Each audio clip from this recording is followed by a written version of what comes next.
हरिओम तत्सत। जन्म कुंडली विश्लेषण। इस विश्लेषण को देखने से पहले कुंडली कैसे देखते हैं वह वीडियो आपको देखना आवश्यक है। आपको जो कुंडली बनाकर भेजी गई है उसमें संपूर्ण फलादेश एवं उपाय लिखे गए हैं विस्तार से। यहाँ समझाने के लिए एक छोटा सा वीडियो बनाया जा रहा है। यह कर्क लग्न की कुंडली है, 4 नंबर लिखा हुआ है और हम इसमें सबसे पहले सूर्य से फलादेश प्रारंभ करते हैं। तो सूर्य इस कुंडली में धन एवं कुटुंब के स्वामी होते हैं और यहाँ सप्तम भाव में विराजमान है और शनि के घर में विराजमान है। तो जिसके कारण पत्नी एवं वैवाहिक जीवन के सुख में कुछ कठिनाई एवं परेशानी होती है। धन एवं कुटुंब का सुख प्राप्त होता है और सूर्य यहाँ से लग्न में दृष्टि डालते हैं तो शारीरिक स्वास्थ्य, सौंदर्य, सम्मान एवं प्रतिष्ठा में वृद्धि होती है।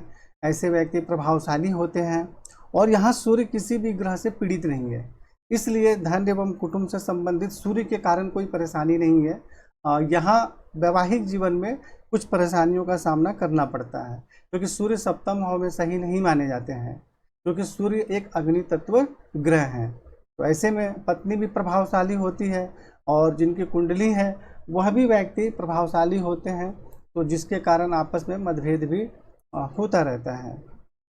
अब हम चंद्रमा के विषय में चर्चा करते हैं। तो चंद्रमा इस कुंडली में स्वयं के घर में विराजमान है, लग्नेश हैं और यहाँ पर सूर्य एवं गुरु की दृष्टि है और किसी भी ऐसे ग्रह की दृष्टि नहीं है जो इनको पीड़ित करे। तो शारीरिक स्वास्थ्य, सौंदर्य, सम्मान एवं प्रतिष्ठा में वृद्धि होती है, मनोबल प्रबल रहता है ऐसे व्यक्ति का। और यहाँ से चंद्रमा सप्तम भाव में दृष्टि डालेंगे तो पत्नी एवं वैवाहिक जीवन का सुख प्राप्त होता है, सुंदर पत्नी प्राप्त होती है। और चंद्रमा यहाँ किसी भी प्रकार की कोई परेशानी नहीं कर रहे हैं और चंद्रमा शुक्ल पक्ष के चतुर्दशी के हैं, यानी पूर्णिमा के एक दिन पहले के हैं। तो इस प्रकार से भी पक्ष बल में भी चंद्रमा बहुत मजबूत है, परंतु अंश बल में कुछ कमजोर है, 7 अंश के हैं। तो यहाँ पे मोती धारण किया जा सकता है जिससे कि और श्रेष्ठ लाभ प्राप्त हो। और इस पर गुरु की दृष्टि भी है, तो जिसके कारण शारीरिक स्वास्थ्य, सौंदर्य, जीवन की उन्नति में बहुत अच्छी सफलता प्राप्त होती है। मंगल के विषय में चर्चा करते हैं। तो मंगल इस कुंडली में चतुर्थ भाव के स्वामी हैं एवं पंचम भाव के स्वामी हैं, यानी एक तो केंद्र के भी स्वामी हैं, त्रिकोण के भी स्वामी हैं। तो इसको राजयोग कारक ग्रह बोला जाता है। मंगल को कर्क लग्न की कुंडली में राजयोग कारक ग्रह बोला जाता है। तो मंगल यहाँ आमदनी के घर में विराजमान है तो आमदनी बहुत अच्छी होती है। पिता, राज्य, रोजगार के क्षेत्र में सुख, सम्मान तथा सफलता प्राप्त होती है। यहाँ से मंगल द्वितीय भाव में दृष्टि डालते हैं तो धन एवं कुटुंब का श्रेष्ठ सुख प्राप्त होता है। और पंचम भाव में स्व राशि में दृष्टि डालते हैं तो विद्या, बुद्धि, संतान का श्रेष्ठ सुख प्राप्त होता है। और षष्ठ भाव में दृष्टि डालेंगे तो शत्रु पक्ष पर प्रभाव बना रहता है और मंगल पर किसी भी ग्रह की दृष्टि नहीं है। तो मंगल यहाँ बहुत श्रेष्ठ लाभ दे रहे हैं इस कुंडली में, जो कि राजयोग कारक ग्रह है। बुध के विषय में चर्चा करते हैं। तो बुध इस कुंडली में वै भाव के, द्वादश भाव के स्वामी हैं और पराक्रम के स्वामी हैं। तो कर्क लग्न की कुंडली में बुध को अकारक माना जाता है और बुध इस कुंडली में षष्ठ भाव में विराजमान है, यानी कि द्वादश भाव के स्वामी होकर षष्ठ भाव में विराजमान हो गए तो इसको विपरीत राजयोग बोला जाता है। और वैसे बुध कमजोर भी हैं, 27 अंश के हैं। तो व्यक्ति अपने खर्च के माध्यम से, पराक्रम के माध्यम से शत्रु पक्ष पर प्रभाव स्थापित करने का प्रयत्न करते हैं, परंतु भाई बहन के सुख में कुछ कमी भी होती है। यहाँ से बुध खुद के घर में दृष्टि डालते हैं तो बाहरी स्थानों के संपर्क से सफलता प्राप्त होती है। खर्च अधिक रहता है परंतु सही जगह पे खर्च करते हैं, फालतू खर्च का योग बुध के कारण नहीं बनता है। तो यहाँ बुध से संबंधित आपको जो सामान्य उपाय बताए गए हैं वह करना है। बुध का रत्न धारण नहीं करना है या मंत्र जाप करने की आवश्यकता नहीं है। गुरु के विषय में चर्चा करते हैं। तो गुरु इस कुंडली में स्वयं के घर में विराजमान है। गुरु षष्ठ भाव के भी स्वामी हैं और नवम भाव के भी स्वामी हैं, भाग्य भाव के स्वामी हैं और त्रिकोण के स्वामी हैं। गुरु को गुरु को कारक माना जाता है और गुरु यहाँ स्वयं के घर में विराजमान है तो भाग्य की विशेष उन्नति होती है। धर्म का पालन करते हैं, उच्च शिक्षा अच्छी प्राप्त होती है। लग्न पे चंद्रमा पे दृष्टि डाल के गजकेसरी योग का निर्माण कर रहे हैं तो शारीरिक स्वास्थ्य, सौंदर्य, सम्मान एवं प्रतिष्ठा में बहुत वृद्धि होती है। और तृतीय भाव में दृष्टि डालेंगे तो पराक्रम में वृद्धि होती है, भाई बहन का सुख प्राप्त होता है। पंचम भाव में दृष्टि डालते हैं तो विद्या, बुद्धि, संतान का श्रेष्ठ सुख प्राप्त होता है। तो गुरु यहाँ अंश बल में भी मजबूत है और फलादेश भी बहुत अच्छा है। शुक्र जो है इस कुंडली में आमदनी भाव के स्वामी है और चतुर्थ भाव के स्वामी है, मतलब माता, जमीन, जायदाद, प्रॉपर्टी और आमदनी के स्वामी होकर अष्टम भाव में विराजमान हो गए। हालांकि यह अपने मित्र के घर में विराजमान है, शनि के घर में विराजमान है। तो आयु में तो वृद्धि होती है, परंतु माता, जमीन, जायदाद, प्रॉपर्टी और आमदनी में परेशानी होती है। ऐसे व्यक्ति को परिश्रम का पूर्ण फल प्राप्त नहीं होता है। किसी दूसरे को उधार धन दे दो तो वापस मिलने में भी बहुत कठिनाई होती है। और शुक्र यहाँ से द्वितीय भाव में दृष्टि डालेंगे तो सूर्य के घर में दृष्टि डाल रहे हैं, तो कुछ कठिनाइयों के साथ धन एवं कुटुंब का सुख प्राप्त होता है। तो और ऐसे व्यक्ति अपने जन्म स्थान से दूर भी निवास करते हैं, क्योंकि अष्टम भाव और द्वादश भाव जन्म स्थान से दूर का विदेश का भी होता है। तो चतुर्थ भाव जो कि हमारा जन्म स्थान होता है, तो यह यदि अष्टम भाव में है तो कई बार ऐसे व्यक्ति को अपने जन्म स्थान से दूर सफलता प्राप्त होती है। तो यहाँ शुक्र से संबंधित मंत्र जाप करना चाहिए, क्योंकि छठे, 8वें और 12वें घर में कोई भी ग्रह जाते हैं तो उनको कमजोर माना जाता है। शनि के विषय में चर्चा करते हैं तो शनि कर्क लग्न की कुंडली में अकारक होते हैं। यह पत्नी एवं वैवाहिक जीवन के स्वामी होते हैं और आयु के स्वामी होते हैं। और शनि यहाँ खुद के घर में विराजमान है, परंतु 2 अंश के हैं, बहुत कमजोर हैं। एक तो जैसा कि मैंने बताया, छठे, 8वें, 12वें में कोई भी ग्रह चले जाते हैं तो उनके फल में कुछ कमी हो जाती है। हालांकि स्वराशि में है तो उतनी कमी नहीं होगी, लेकिन अंशबन में तो बिल्कुल कमजोर है।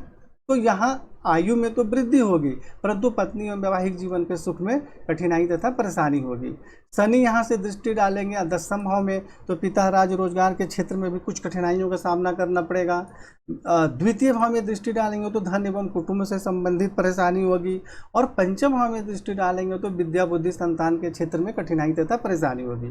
परंतु शनि है बिल्कुल कमजोर, तो इसलिए ये जो परेशानी के योग जो मैं बता रहा हूँ, यह परेशानी बहुत कम होगी, लेकिन पत्नी और वैवाहिक जीवन के सुख में भी परेशानी होगी। और यहाँ दूसरी बात कि शनि के ऊपर केतु की दृष्टि है। अष्टम भाई आयु का घर है, आयु के घर में शनि विराजमान है, अच्छा है। शुक्र भी विराजमान है, यह भी अच्छा योग है, लेकिन शनि पर केतु की दृष्टि है, तो यह स्वास्थ्य एवं आयु से संबंधित कठिनाई एवं परेशानी का योग बना रहे हैं। और ऐसे में व्यक्ति को नसों से संबंधित जो है या वात रोग इत्यादि यह सब होने की बहुत ज़्यादा संभावना रहती है। तो यहाँ पे अपने को शनि और केतु का उपाय करना बहुत ज़्यादा जरूरी है। शनि का हमें बहुत ज़्यादा कमज़ोर है, हालांकि अकारक है, तो इसलिए इनका रत्न तो नहीं धारण करेंगे, लेकिन मंत्र जाप करना चाहिए, लोहे का छल्ला इत्यादि धारण करना चाहिए। और केतु से संबंधित दान एवं उपाय करना जरूरी है, क्योंकि शनि को केतु पीड़ित कर रहे हैं और आयु के घर में पीड़ित कर रहे हैं। यदि केतु की यहाँ दृष्टि नहीं होती तो शनि से संबंधित जो मैंने आपको बताया परेशानी सिर्फ वही होती, स्वास्थ्य एवं आयु में परेशानी नहीं होती, लेकिन केतु की दृष्टि के कारण यह योग बन रहा है। शनि का फलादेश मैंने बता दिया, राहु का फलादेश बताऊं तो राहु यहाँ पे दसम भाव में विराजमान है। तो यहाँ विराजमान होकर पिता, राज्य, रोजगार के क्षेत्र में कठिनाई तथा परेशानी होती है।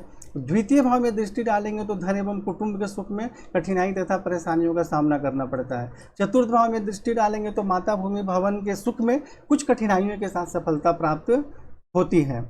और यहाँ से राहु आपके षष्ठ भाव में भी दृष्टि डाल रहे हैं, तो शत्रु पक्ष पर तो प्रभाव रहता है, परंतु पेट में कुछ सामान्य बीमारी इत्यादि होने की संभावना रहती है। तो राहु से संबंधित दान एवं उपाय करना जरूरी है। राहु से संबंधित रत्न या मंत्र जाप करने की आवश्यकता नहीं है। केतु चतुर्थ भाव में विराजमान है, तो माता, जमीन, जायदाद, प्रॉपर्टी के क्षेत्र में कुछ कठिनाइयों के साथ सफलता प्राप्त होती है। और चतुर्थ भाव में केतु अगर होते हैं विराजमान तो मातृभूमि का वियोग भी सहना पड़ता है। अब चतुर्थ भाव का स्वामी भी अष्टम भाव में चला गया, यहाँ केतु भी विराजमान हो गए, तो ऐसे में इसको जन्म स्थान से दूर जाकर उन्नति होती है। और केतु यहाँ से शनि पर दृष्टि डाल रहे हैं अष्टम भाव में, तो स्वास्थ्य एवं आयु से संबंधित कठिनाई तथा परेशानी होती है। दसम भाव में दृष्टि डालेंगे तो पिता, राज्य, रोजगार के क्षेत्र में कठिनाई तथा परेशानियों का सामना करना पड़ता है।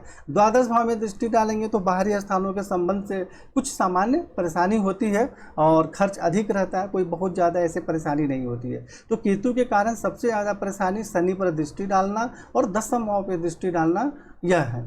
तो यहाँ पे हमने सभी ग्रहों से संबंधित समस्या का समाधान बता दिया। अब मुख्य बात इसमें विशेष में यह चर्चा करना चाहता हूँ कि यह एक बच्चे की कुंडली है जो कि मात्र 3-4 महीने पहले इसका जन्म हुआ है और इसका स्वास्थ्य कुछ ठीक नहीं है। तो डॉक्टर इसको बोल रहे हैं कि इसका मस्तिष्क का विकास सही प्रकार से नहीं हुआ, ऐसे बोल रहे हैं, और इलाज करने के लिए भी बोल रहे हैं कि 1 साल के बाद इलाज होगा। तो सबसे पहले उस विषय पे मैं चर्चा करना चाहता हूँ कि किसी भी व्यक्ति का जो लग्न होता है, लग्नेश सबसे मुख्य होता है, और यह शरीर का जो मस्तिष्क होता है, ये चेहरा होता है, जैसा कि मैंने यूट्यूब पर ज्योतिष से संबंधित जानकारी में सब बताया है। तो यह जो होता है मस्तिष्क होता है और अपना स्वास्थ्य का सबसे मुख्य चीज़ होता है। तो यहाँ पे तो किसी भी ग्रह की दृष्टि नहीं है जो कि चंद्रमा को पीड़ित करे। चंद्रमा खुद के घर में है, पक्ष बल में भी मजबूत है, अंश बल में भी बहुत ज़्यादा कमजोर नहीं है, और यहाँ राहु केतु शनि किसी की भी दृष्टि नहीं है। तो फिर यह जो डॉक्टर बता रहे हैं यह तो संभावना नहीं बन रही है जैसा कि वो बता रहे हैं, और गुरु भी यहाँ दृष्टि डाल रहे हैं, देखिए अपने उच्च राशि में, तो यह तो स्वास्थ्य एवं जीवन के लिए बहुत अच्छा योग बन रहा है। और दूसरी बात, मस्तिष्क के लिए हम जैसे मंगल को देखते हैं तो मंगल भी बिल्कुल मजबूत है और खुद के घर में डाल रहे हैं, पंचम भाव में दृष्टि डाल रहे हैं। जैसे मस्तिष्क के लिए मंगल को देखा जाता है और लग्न को देखा जाता है, लग्नेश को देखा जाता है, तो यह दोनों ही बिल्कुल सही हैं। तो इसलिए मुझे नहीं लगता कि मस्तिष्क से संबंधित कोई परेशानी होनी चाहिए। परेशानी का मुख्य कारण क्या है कि इसकी शनि की महादशा में और केतु की अंतरदशा में जन्म हुआ। तो शनि यहाँ पे अकेले तो ठीक था, लेकिन इस पर केतु की दृष्टि है। जैसा कि हम लोग जानते हैं, शनि राहु केतु को देखे या राहु केतु शनि को देखे तो बहुत सारी परेशानी एवं समस्या होती है। और शनि और केतु यह दोनों नसों से संबंधित ही प्रॉब्लम देते हैं, इस प्रकार की समस्याएं देते हैं। तो यहाँ और शनि और केतु का जो संबंध बन रहा है, दशा भी इसकी, अंतरदशा भी इन्हीं की है। तो यहाँ मेन समस्या का कारण मुझे लगता है कि किसी शरीर में किसी नस से संबंधित या कुछ ऐसा प्रॉब्लम होना चाहिए जिसके कारण स्वास्थ्य में प्रॉब्लम हो रही है। अब जो भी हो, हमें डॉक्टर से भी इलाज कराना है और ज्योतिष के अनुसार भी उपाय करना जरूरी है। तो यहाँ शनि और केतु से संबंधित उपाय करना जरूरी है और महामृत्युंजय मंत्र का जाप करना जरूरी है। बच्चा छोटा है, अभी बच्चा तो कोई उपाय नहीं करेगा, तो इसको केतु से संबंधित, चाहे राहु भी यहाँ परेशानी कर रहे हैं, तो राहु केतु से संबंधित जो सामग्री वगैरह है बच्चों को हाथ से टच करवा के या ऊपर से वार के जो है उपाय वगैरह करना चाहिए, जो उपाय राहु केतु का बताया गया है। और शनि का लिए आप इनको एक शायद लोहे का कड़ा वगैरह धारण करवा सकते हैं पैर में, हाथ में, कहीं भी, ताकि शनि का भी जो है वो महत्व ठीक रहे या उसका प्रभाव ठीक रहे, क्योंकि आयु भाव का स्वामी केतु से पीड़ित हो रहा है और बिल्कुल कमजोर है। और सबसे मुख्य बात, ऐसे में महामृत्युंजय मंत्र का जाप माता पिता संकल्प लेकर ज़्यादा से ज़्यादा करें कि जिससे कि बच्चा जल्द से जल्द स्वास्थ्य बच्चे का ठीक हो। हरि ओम तत्सत।